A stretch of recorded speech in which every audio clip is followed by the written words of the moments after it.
Welcome to Nethroi, Apex of Death. As far as our opening hand goes, we have Volraz Strong. I know, baby. We got Volraz Stronghold and Arcane Signet. Yeah, we'll keep on this one. We got Prismatic Vista with, yeah, this will work out. We got Incubation Druid. Doom Whisperer is a wonderful option in Nethroi. That's really going to allow us to start digging for some really good options for Nethroi. And we're playing against Yidris, which should be a very interesting match. So let's go and lead off with Prismatic Vista. Let's go and crack Prismatic Vista. And we're just going to go ahead and grab ourselves a green source. Yeah, there we go. Let's grab our forest. So anything else? No, we're going to go and pass the turn over our opponent. But yes, if you hear any little coos, I am recording with Loretta this morning. She had some milk and she said, "Hey, Pops, I want to see some aristocrats." So hey, this is gotta listen to baby. This is what we're doing. Let's go Volraz Stronghold, and we can go Arcane Signet. That's going to get us ahead on mana, or if we end up going Satyr, that allows us to find a land drop. But I think just getting ahead on mana is going to be pretty much what we want to do right now. So let's have Arcane Signet come down, and then anything else, we're going to go and pass the turn over to our opponent. We're playing Nethroi, Apex of Death, mutate for 7, Death Touch and Lifelink. Then, whenever this creature mutates, return any number of target creature cards with total power 10 or less from your graveyard to the battlefield. Played against Yidris, the Maelstrom wielder, the man who rides on a horse with no name. Yidris has trample. Whenever Yidris deals combat damage to a player, as you cast spells from your hand this turn, they gain Cascade. So, there we go. Ripping to living death. So, we will take that. Let's do this. Let's go for Satyr, because that's going to allow us to hopefully find another land. Look at the top 4, put in land, and that allows us to go for Incubation Druid, which will allow us to kind of get ahead on mana, which we certainly don't mind. So let's have Satyr Wayfinder enter the battlefield. We'll get that trigger on the stack, and then we will be good to go. Okay, look at the top 4 cards of our library, and oh yeah, that's exactly what we want to see. Let's get this popped out. Let's just go and grab ourselves Catacombs, because that's going to keep us open. Yeah, I know, baby. Let's do it. Let's go Catacombs, and let's grab... I think just a green-white source would be okay, because we do need to find white. Well, actually, green with mutate. I think we actually just go green. So let's do this. Let's grab ourselves a Bayou. Have that enter. Let's go for Incubation Druid.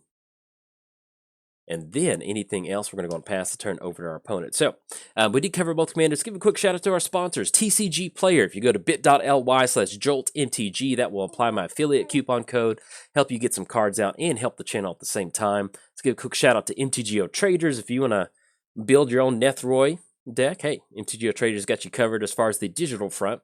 Let's give a quick shout out to inkgaming.com/Jolt if you're in the market for a playmat. If you go to inkgaming.com/Jolt, that will apply the coupon code and get yourself a playmat and help the channel out at the same time. And last but not least, I started a Patreon. So if you'd like to support cool content like this, there's a link down in the description below. Get your name in the credits. And if you're keeping score at home, it is it's officially free times. Ooh, ripping the Blood Artist. So at this point, we've got 1, 2, 3, 4. We have 5 total mana. With us having Living Death, I think we're going to probably just have to end up going for Doom Whisperer. I know we're forcing ourselves on this line of play, but we're going to take it. Let's have Doom Whisperer come down, and then anything else, pass it back over to our opponent. But yes, with Nethroi, what are we doing? This is Aristocrats. If you don't know, if you're new to the channel, if you're coming across Nethroi via YouTube search, Aristocrats is my favorite archetype to play. It's what got me into Magic, and so we'll talk about that here in a second. And then pass it back over to our opponent. But yeah, with Aristocrats, I got into Magic during Return to Ravnica and... what is it? Return to Ravnica and Innistrad. And Blood Artist was in Innistrad. And so, I played a couple different decks and I came across Blood Artist. I'm like, man, this is very interesting. You can use Blood Artist to close the game out. And Immortal Servitude was legal in legal and standard in Return to Ravnica, and that's just what made my love of Aristocrats happen. So, and with Nethroi, you're in Abzan colors. You have such good access to Aristocrat cards in Nethroi. It's just such a good effect. All right, so we got Everflowing Chalice for 2. Opponent's going to be completely tapping out for that, so we will take that. And that's going to be Dark Steel Plate. Okay, so we're in a pretty good spot. We're going to end up going for some really nice Surveil on this one, because if we can set up a really nice Living Death, I kind of like that, because they're completely tapped out. Put these into the graveyard, Now, we're not going to have access to Nethroi, but with us hitting Living Death, that's just such a good option. So we're going to be very aggressive with this Doom Whisperer trigger. Let's put that into the, oh yeah, Alinda. So at this point, what we're looking for is a ooh, put into graveyard, put into graveyard. Oh, I think I accidentally put those back on top. Sorry, there's a little bit of an extra misclick on my part. Into the graveyard. Okay, so we do end up hitting a sack outlet with carrion feeder. So and then we do have blood artists in the hand, so we need to get that. Yahini, we're going to put that into the graveyard. We're going to surveil again. Put it in the graveyard. Oh, okay, we finally do end up hitting a blood artist style effect. So we're going to put that into the graveyard, and we're still just going to end up digging just a little bit deeper again on this one. Put it into the graveyard, go into the graveyard. Let's put Underrealm Lich into the graveyard. Ooh, and the Deranged Hermit. Okay, so now we're really getting somewhere. We're going to go 2 more again. Put it into the, oh yeah. We're about to end up with a very nice, and that's going to put us all the way down to 2. So we'll put that. Unfortunately, we whiffed on the last trigger, but we will certainly take that. So there we go. All right, and that was all during our opponent's main phase. You can see Doom Whisperer just paying all that life, dumping all those cards in the graveyard is such a nice thing to be doing. All right, so we're going to pass it back over, and then once we get this Living Death to resolve, hopefully our opponent lets it does resolve, and then we'll be able to jump into a pretty nice Aristocrats package. We're going to end up having 1, 2, 3, 4, 5, 6, 7, 8, 9, 10, 11, 12. We're going to end up having 12 creatures coming back with a ton of tokens. So what we're going to be doing first on this is swinging in with Doom Whisperer, because that's going to allow us to get in for 6 in the air. I don't know if we're going to be able to close it out. I think we might be able to with Hollowed Spirit Keeper. So we'll kind of see what sort of package we're looking at. But yeah, just goes to show you, Doom Whisperer in a Nethroi deck is exactly where this deck wants to be, just because it enables just so much broken stuff. It's just such a nice feeling. So, all right, see what we draw into. Draw into High Market. Let's have High Market come down. Let's go for Doom Whisperer swinging in first. That's going to be Doom Whisperer swinging in for 6. That's going to knock them down to 24. And I'll make this, yeah, I guess technically we could swing it with Satyr, but we're going to leave Satyr back because Trinket Mage is going to be able to take care of him. So there we go. Knock him down to 24. Let's go for Living Death. Return all those. Oh, look at that. That is just absolutely beautiful. All right, so we're going to get these tokens. All right, opponent's going to scoop it up on this one, but we're going to go through exactly what we're going to end up being able to do with this. So we've got Poison Tip Archer on the battlefield. This is going to be our Blood Artist effect. We do have a sack outlet in Carrion Feeder. So what's going to end up happening is we sacrifice 1, 2, 3, 4, 5, 6, 7, 8, 9, 10. So we're going to sacrifice 10 creatures. It's going to be 10 triggers. That puts them down to 14. We've got 4, 8, 12. So that's actually going to be lethal right there. And one of the other ways that we could also kind of close this out is we have the Hollowed Spirit Keeper. So once we sacrifice all this stuff, we sacrifice Hollowed Spirit Keeper. That's going to give us some extra tokens. Then that's not even including Alinda. Once we get all these creatures sacrificed, it's going to be a lot of tokens on Alinda. So we end up actually draining our opponent for in the neighborhood of probably like 30 to 40 with Aristocrats, and that's how potent a deck like this can be. Now, we did end up getting lucky with Living Death, but one of the things, like, you can almost do a package like this with Nethroi, because if you think about it, if we win Alinda, that's 1 power, that's 2 power Deranged Hermit, that's 3 power Deep Forest Hermit, so that's going to be 1, 2, 3, and then 4 for the sack outlet. That's going to be 5, 6 with Hornet Queen. That's going to be 7, 8, and then we just grab a few more creatures, and then you're good to go. And that's typically good, and then just kind of mix in Hollowed Spirit Keeper. But yeah, unfortunately, we're not going to get to resolve this, but this is definitely going to be a good game against our opponent. In fact, if you enjoyed it, hey, like and subscribe. Thanks. Bye. Welcome to Rielle's Bazaar. As far as our opening hand goes, yes. If there's a button that we could push to be like Snap Keep, that would be it. We've got Jace, we've got Snapcaster, we have the Royal Scions, we have 2 lands, we have what am I trying to say? Conditional card draw that works out with Rielle. So, and then yes, this is just absolutely beautiful. So let's go and lead off with Bloodstained Mire. In fact, just in case our opponent's running Stifle, we're just going to go ahead and crack this. Let's go ahead and grab ourselves Steam Vents. Yeah, that'll be good. Have that come into play tapped, and then anything else, we're going to go and pass the turn over to our opponent. So, we're playing against Larabia today. They are somebody I've played against on the channel a bunch before, and they tend to have some really nice decks. So, that's why I went ahead and cracked that Bloodstained Mire, because if there's a Stifle hanging around, Larabia might have one in there. So, a little bit of a opponent metagaming, if you want to call it that. So, got to know your audience. So let's lead off with Command Tower. Yeah, and let's try to go for Talisman. I wouldn't be surprised if there's some sort of, maybe Spell Pierce or something like that. But if we can get Talisman to stick, that'll really help us out to go. There we go. Okay, Brainstorm in response, so that'll work out. That's going to be really good because that's going to put us on either the Royal Scions next turn or Jace the Mind Sculptor. Basically, at this point, we just want to get down one of those two value threats. That way we can kind of start chipping away at the top part of our library. But let's go and cover our commanders as soon as we have this Talisman come down. So anything else, pass it over to our opponent. We're playing Rielle, the Ever-Wise. I think that's how you say it. I forgot to look up a video before on pronunciation, so if it's wrong, I do apologize, but that's how it's going to be for the rest of the video. So, all right, opponent's going to go for Thoughtseize. We'll let them make their pick, and then we'll deploy that Planeswalker out next turn.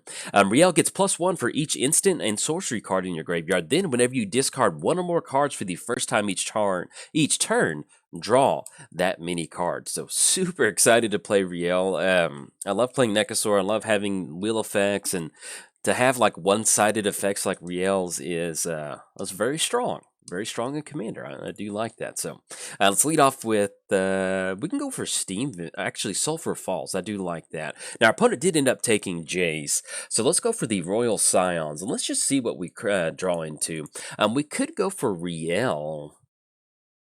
Yeah, you know what?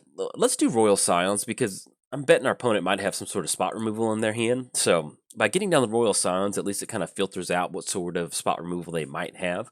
So let's go for the +1. We're going to draw a card, then discard a card. And then Mystic Sanctuary. I think at this point, I actually do like Mystic Sanctuary. What we're probably going to do is just end up getting rid of Sulfur Falls. So discard that. Let's make the land drop for the turn. That's going to be Flooded Strand. And then anything else? Yeah, we'll go and do that. Let's go and crack Flooded Strand. And then since we did miss out on Jace, we don't really need to leave this fetch land up. So we do have Brainstorm in here, but it's worth it at this point not to get whiffed on a Stifle. So playing against Tasigur, the Banana King, king of all bananas. The Royal Banana King himself, a Delve. And for a 4-mana activation, if you don't believe me, look, there's some fruit right here. There's some bananas, if you didn't believe me. 4-mana activation, put the top 2 cards of your library into your graveyard, then return a non-land card of an opponent's choice from your graveyard to your hand. So, all right, so we rip into an island. Let's go for another Royal Scion activation. At this point, we're just kind of going to be on the Royal Scion game plan. Is it Charm? I think... Okay, so we've got Island. Mystic Sanctuary is not really online just yet. I do like Is It Charm. Let's get rid of Island. Yeah, because I like holding on to Mystic Sanctuary. So we're going to get rid of Island at this point right now. Let's see if we can't get Rielle to stick. I mean, I think that's fine. If they want to counter it, they certainly can. So just go for a little bit of a counter spell test or some removal test, because if we can get this active and get that discard back to our hand, that's going to be very good for us. Our opponent's going to go for Disallow, so send her back to the command zone, and nothing with Mystic Sanctuary. Do we just want to make them? Yeah, I think we'll just go and do that. Just getting ahead on mana is going to be pretty important. So anything else, let's go and pass the turn over to our opponent. So, but yeah, as far as the sequencing on that turn, we could have held on to Mystic Sanctuary for late game, but at this point, we've got an active Royal Scion. So if they don't have a counter spell and Rielle sticks, then we are actually in a pretty good spot to take advantage of Mystic Sanctuary going forward. But hey, just wanted to make sure we made the lane drop. So we did cover both commanders. Give a quick shout out to our sponsors, MTGOTraders. If you want to play the digital version of these cards, it's kind of the only way you can do it right now with the pre-release being delayed. So head on over to MTGOTraders. Also, let's give a quick shout out to TCG Player. If you go to bit.ly/JoltMTG, the next time that you get some cards online, if you use that affiliate link, that will, can't stop that, go for it. That will apply my affiliate link and allow you to get some cards and help the channel at the same time. So if you do that, much obliged. Let's give a quick shout out to inkgaming.com. If you go to inkgaming.com/Jolt, if you're in the market for a playmat, dice, whatever that may be, they've got it over there that will apply my coupon code. And last but not least, I started a Patreon. So if you'd like to support cool content like this, get your name in the credits. There's a link down in the description below. Check that out. But if you're keeping score at home, it is officially free time. And we have a Tasigur on the battlefield. It's going to be a 4/5, so not much we can do about that. Now, we can pay the Iron Prize for Rielle next turn. That's going to be 5 total mana if we want to get her down. And we're looking at an ultimate from the Royal Scions pretty soon if we plus up this turn. So Imperial Recruiter. We can Imperial Recruiter for one of our token pieces. I think at this point, let's just go for Rielle. You know, it's going to force them to have some sort of spot removal. I do like that. And at least we're going to be able to take advantage of the Royal Scion activation. So let's go Royal Scions. Let's go for the +1. Either way, we're probably going to be discarding Is It Charm at this point. Yeah, because we do want to make the land drop. So let's get rid of Is It Charm. That does keep us still online for Snapcaster Mage. And then let's see, Frantic Search. Okay, let's make the Reliquary Tower land drop, and then anything else, we're going to go and pass the turn. So at this point, we have an ultimate from the Royal Scions next turn. Kind of depends on what our opponent has going on, if they have spot removal, if they're going to swing in the Royal Scions, whatever that may be. But if they do swing in at the Royal Scions, I think we might just let this go on through, because I'd rather keep Rielle on the battlefield. You know, just being able to get extra card advantage from Frantic Search, or, you know, take advantage of the extra discard advantage with the Royal Scion on our turn, then go for Frantic Search during our opponent's upkeep. There's just a lot of different ways you can kind of push Rielle, which is just such a fun way to kind of take it. But as far as our build of this deck, you may be surprised, this is going to be a Izzet Spellslinger deck. Believe it or not. We've got Young Pyromancer in here, we've got Talran, we've got Murmuring Mystic, we've got Imperial Recruiter to find some of our token-producing creatures. With this, okay, Vraska's Contempt. Yeah, that's fine. It's going to get rid of her. Let's get her popped back up. At this point, if they're going to spend their resources with Tasigur going after the Royal Scions, I actually do kind of like this, because we can keep hopefully making our land drops and then get down Rielle again, and that should allow us to kind of close the game out. So we'll see what we rip into, though, but at least Frantic Search is going to help us find a little bit of extra cards. All right, ooh, so Lightning Greaves. Okay, so first things first, let's go for Frantic Surge. And that's going to be Fabled Passage. And actually, yeah, we do need to hold on to at least one land. So let's get rid of Fabled Passage. And I think at this point, we can actually just get rid of Imperial Recruiter. I think that's going to be fine. So let's untap Steam Vents, untap Mystic Sanctuary, untap Reliquary Tower. Let's make the land drop for the turn. It's going to be Wooded Foothills. Let's go and go for the +1. We're going to draw a card, then discard a card. Ooh, Ancient Tomb. Okay, so at this point, I think we get rid of Snapcaster Mage. I really like having access to Lightning Greaves. I know our opponent's probably going to have removal and can use it in response to that, but at least having Lightning Greaves really does kind of keep us open as far as Rielle. So anything else, let's go and pass it over to our opponent. But yeah, outside of the kind of token-producing creatures where we're casting non-creature spells, this is basically just kind of your Spellslinger deck. You know, I think the converted mana cost on this one, if you hear any sneezing, that's my production assistant. Oh, bless you. It's my production assistant, Loretta. She's recording with me this morning. If you don't know, I have a almost 5-month-old baby. So, but she's really good. And sneezes don't count against her making noises. So that's just normal baby stuff. And then they are swinging at the Royal Scions. Okay, so we will take that. But yeah, she actually is a really good baby. And, you know, she's been sitting here the whole video, and that's the only noise that she made. But yeah, outside of that, we just have a lot of low converted mana cost in here. We have a lot of 1-drops, 2-drops. You want to be able to just generate as much value as possible. That's what you want to happen. So let's go and crack Wooded Foothills, and let's grab ourselves a mountain, have that come into play, and then see what we draw into for the turn. We do have Ancient Tomb, which does keep us open. Yeah, let's go for it. Let's see if we can't get this to stick. Let's go Rielle. Because if we can get this down, that's going to be very good for us. That's going to be tapping down for 2 more. That's going to be 1, 2, 3. Let's try to tap down on as much colorless as possible. Our life total isn't in that much of a risk right now. So let's see if they've got counter magic. There we go. Let's go for the Lightning Greaves stick. Keep our fingers crossed. I've got them crossed right now. Oh, Abrupt Decay. All right. They got it, partner. Okay, that's going to get rid of Rielle. At least we're just getting rid of that utility stuff out of their hand. Let's go for the +1 onto Tasigur. Not really going to matter. I mean, I guess technically we could have just filtered, but I kind of actually want to make sure we're making our land drops with Rielle going forward. So anything else, let's just go and pass it back over there. So they're probably going to end up going for a Tasigur activation at this point. I think... Let's give them, probably Preordain's going to be the best bet for them, because Toxic Deluge doesn't sound that good. So we're going to go ahead and give them Preordain back to their hand. And then anything else, pass it back over to our opponent. So, but yeah, so we've got the token producing creatures in here that kind of help us develop a board state. We're not running super heavy planeswalkers in here. One of the main things that we are doing is just if we're running a planeswalker, it's just kind of like a problematic planeswalker. You know, it's going to be Jace the Mind Sculptor, Royal Scions, Dak Faden. You just want to get down some sort of threat that's going to take some heat against Rielle, because if you can get Rielle on the battlefield, having one-sided card advantage is typically just going to win you the game. You know, if you can resolve a Wheel of Fortune with Rielle, double thumbs up.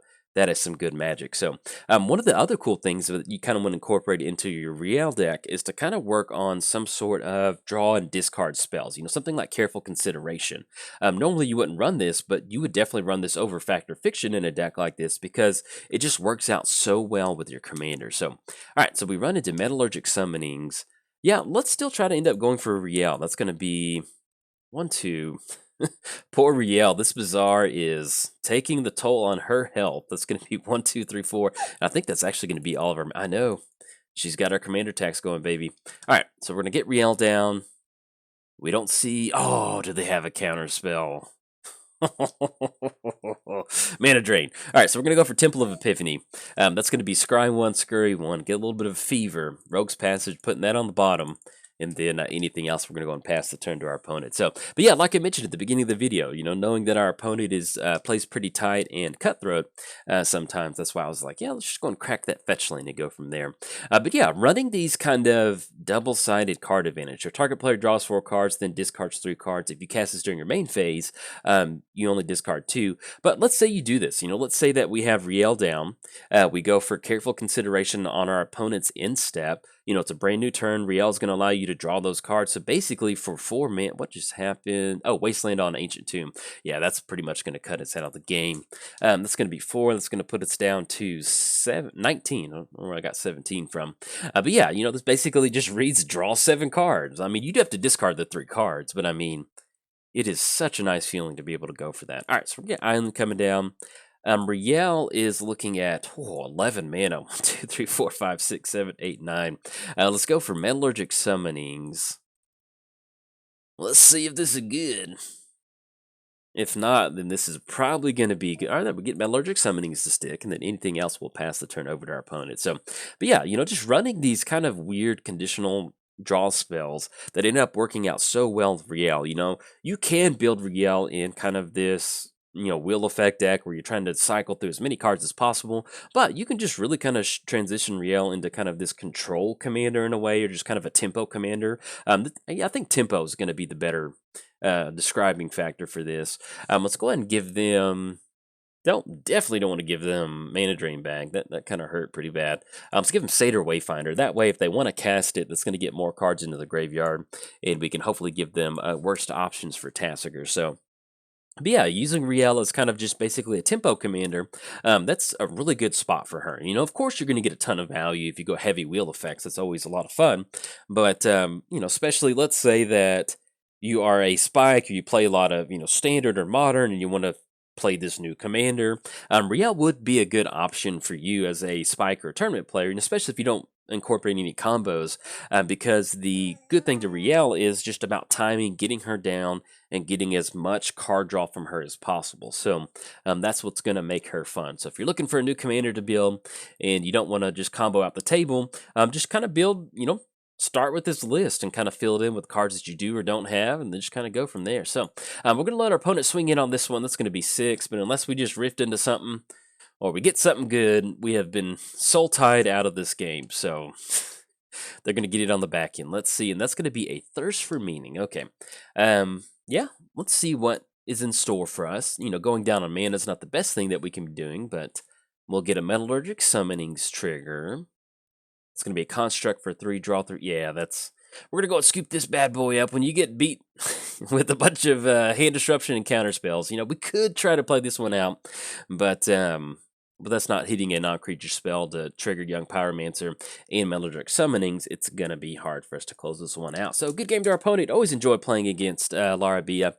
We have some really good back and forth. So anyways, if you enjoyed the video, hey, like and subscribe. Thanks. Bye.